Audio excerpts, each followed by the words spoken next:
Hi, this lesson I'm going to speak to you about Paul's use of natural and unnatural.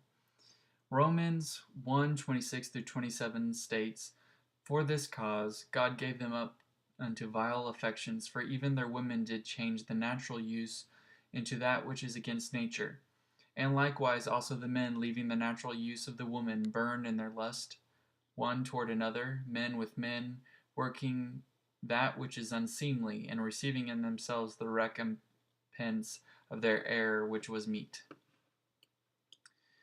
Um, Here, the word Paul uses for unnatural is physin, and it reveals his idea of what he considered to mean natural.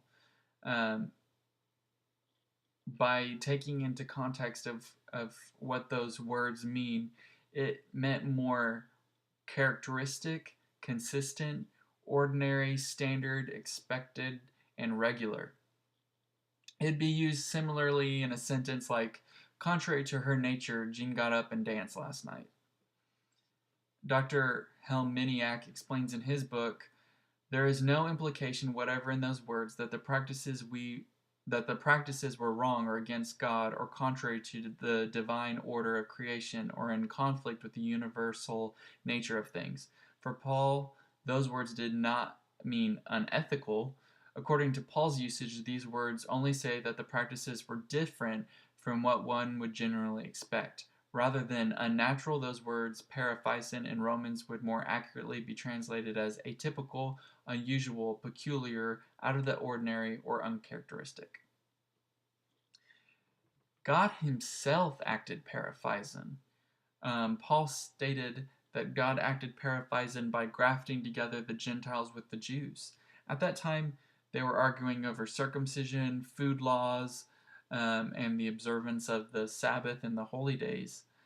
So, for God to graft together those two groups, it was very unusual and peculiar.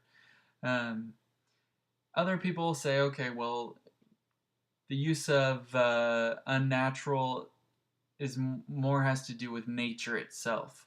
Well, if you go to a zoo, you'll see over 300 different species of animals that have been known to show same-sex behavior. So it is seen in nature.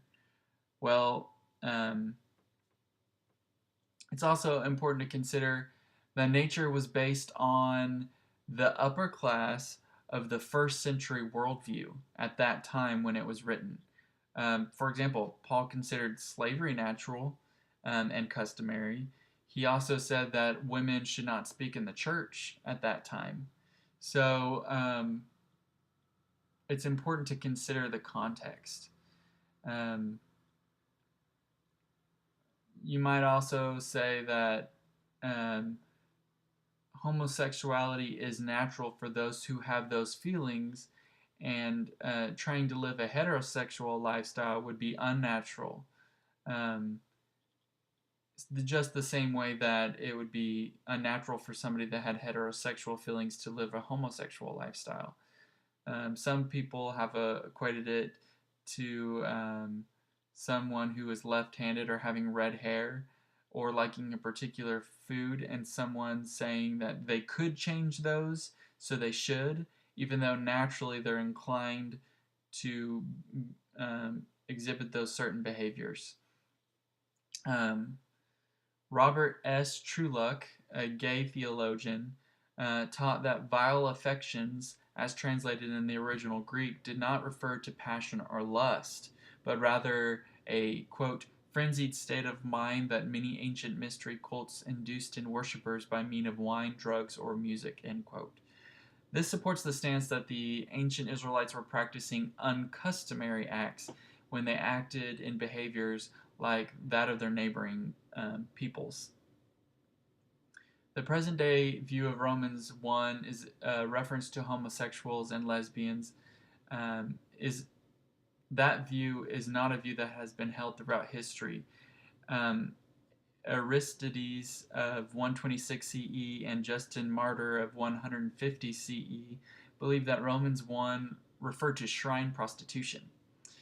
John Gill in 1746 in his book, An Exposition of the New Testament, and a commentary he had on Romans 1, um, thought that basically any use of the body sexually other than intercourse was against nature. And Derek Sherwin Bailey, a Baptist in the 1950s, also held that view. Lewis Crompton writes in his book, one may legitimately ask why, when Judaism looks on male homosexuality with such deadly hatred, it was comparatively indifferent to lesbianism.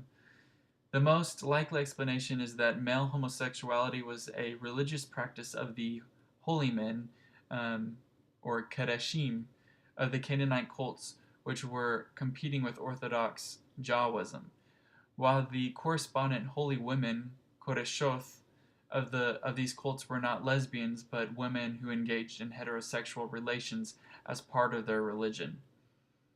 Thus, the King James translation of Deuteronomy 23:17 reads significantly, "There shall be no whore, or Kodeshah, of the daughters of Israel, nor sodomite, Kodesh, of the sons of Israel."